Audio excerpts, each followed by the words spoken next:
میں نے ایک فلم دیکھی اور میں کسی بھی فلم کا ذکر کروں گا یہاں پہ کیونکہ میرے لیے وہ جو یہ ساری چیزیں اس وقت میں آرٹ پہ بات کر رہا ہوں، میں اس کو ذہن میں آرٹ کو رکھوں گا اس وقت. میں ایک بات بہت عرصے سے سوچتا تھا، میں نے وہ ایک فلم میں سنی اور وہ بات یہ تھی کہ قابلیت کی طرف دوڑیے، تو آپ قابلیت کی طرف آپ جائیں گے تو باقی سب دنیا آپ کے پیچھے پیچھے آئے گی. اس سے بہترین میسج کیا ہو سکتا ہے اگر آپ غور کریں؟ اس دور کے ہمارے مذہب کی روایات میں اور جو اس کا کانٹینٹ ہے، اس کا احادیث مبارکہ خاص طور پہ چلیں ڈائریکٹ بات کرتے ہیں، اس میں حضور کہہ رہے ہیں کہ علم حاصل کرو چاہے تمہیں چین ہی کیوں نہ جانا پڑے. یہ مثال کیا ہے؟ یعنی کہ باشعور ہونا ضروری ہے، چاہے دقت جتنی بھی ہو، دقت اٹھاؤ مگر اپ گریڈ بہتر ہو جاؤ. تو اگر کوئی کسی بھی میڈیم کے ذریعے اس بات کو پروموٹ کر رہا ہے تو سمجھ لیں وہ بہترین کام کر رہا ہے.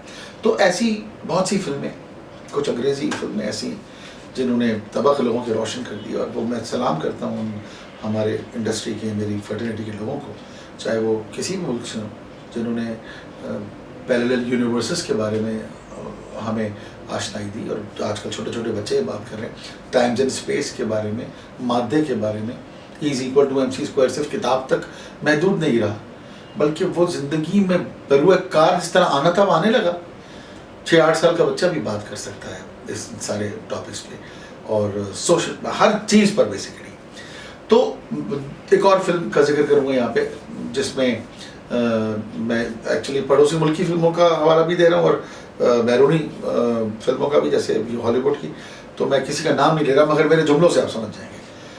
ایسی فلمیں جو کہ انسانیت پروموٹ کرتی ہیں، لوگوں کے کرداروں کا بڑھاوا اچھی سمت میں پروموٹ کرتی ہیں، سب بہترین فلمیں ہیں. اور مجھے لگتا ہے کہ کسی بھی لیول پر یہ تعلیم، معذرت کے ساتھ یہ میرا اپنا ویو ہے، اس تعلیم سے جلدی کام کرتی ہے جو ہم رٹا مار مار کے 10 سال اور پھر 4 سال اور پھر 6 سال جتنی بھی جماعتیں جو پڑھتا ہے جو انسان وہ ہم حاصل کرتے ہیں، اس سے یقیناً شعور ڈیولپ ہوتا ہے. علم کی خوبصورتی ہے کہ آپ کو کسی بھی سمت میں حاصل کریں، اس سے آپ کا لرننگ پیسج بڑا ہوتا ہے. میں نے علم راگوں میں حاصل کیا تب بھی میری سوچ بلند ہو جائے گی، تو میں معدنیات پڑھوں گا تب بھی اسی لیول پہ جا کے پڑھوں گا تو باشعور ہو جاؤں گا. میں کسی بھی علم کی صنف میں اگر میں سفر کروں گا تو مجھے لگتا ہے کہ میڈیمز کو سینسرشپ کے ساتھ اس طرح دوست کی طرح چلنا چاہیے، دو بیسٹ فرینڈس کی طرح، کہ ان کی نظر میں صرف اپنا کام نہ ہو کہ مجھے یہ جو چیزیں غیر معیاری ان کو نکال دینا ہے، بلکہ ان کو یہ بھی کرنا چاہیے کہ اس میں معیاری چیزیں ڈال دینا ہے. تو جب اس طرح پروڈکٹ بنے گی تو سینسرشپ بڑے آپٹیمم پہ کام کرے گا. دیکھیے ہم لغوی معنوں میں تو سینسرشپ کا ہم یہ کہ جو برا ہے اسے کاٹ لو، سینسر. بٹ مجھے لگتا ہے کہ بعض اوقات کچھ چیزیں ایسی بھی کٹ جاتی ہیں جو پیغام دینے والی ہوتی ہیں، جیسے میں شروع میں بھی کہا. اس لیے اگر سوچ اور رویہ یہ ہوگا کہ جتنی بھی معاملات ہیں ان میں شعور سے چلنا ہے تو بہت سی چیزیں بس وہی کٹیں گی جن سے برا پیغام جا رہا ہے. نہ صرف کہ صرف دیکھنے میں کچھ برا لگ رہا ہے تو اس کو آپ نے کاٹیں، جو بڑی بیسک سی بات ہے. بالکل ایسی بات ہے جیسے آپ کسی کی بات رٹ لگا کے پڑھ لیں اور پھر اس کو اس پہ عمل ہی نہ کر پائیں تو آپ کو فائدہ تو نہیں ہوگا اس سے، مگر اگر کسی کی بات آپ نے سمجھ لی ہے تو اس سے فائدہ ہوگا آپ کو.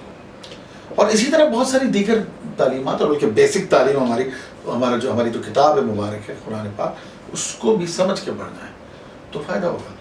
اور اس احساس کو جو رب کریم نے حضور اکرم صلی اللہ علیہ وسلم کے ذریعے منتقل کیا ہے، اس احساس کو سمجھنے کی ضرورت ہے. ہم معنوں میں، ترجموں میں، زیر زبر میں پھنس کے وہ احساس بھول جاتے ہیں. معذرت کے ساتھ میرا کہنے کا مقصد کسی کو غلط نہیں ہے، بٹ اس احساس کو سمجھنا، یعنی کہ آیت کا صحیح مطلب سمجھنا، احادیث مبارکہ یا ائمہ کی صحیح باتوں کو سمجھ کے آگے کریں گے تو آپ کو میسج ایک ہی ملے گا کہ انسان پستی سے بلندی کا سفر ہے اور ہم سب وسیلہ ایک دوسرے کے لیے.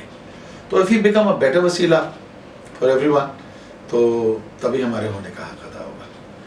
تھینک یو، بہت بہت شکریہ.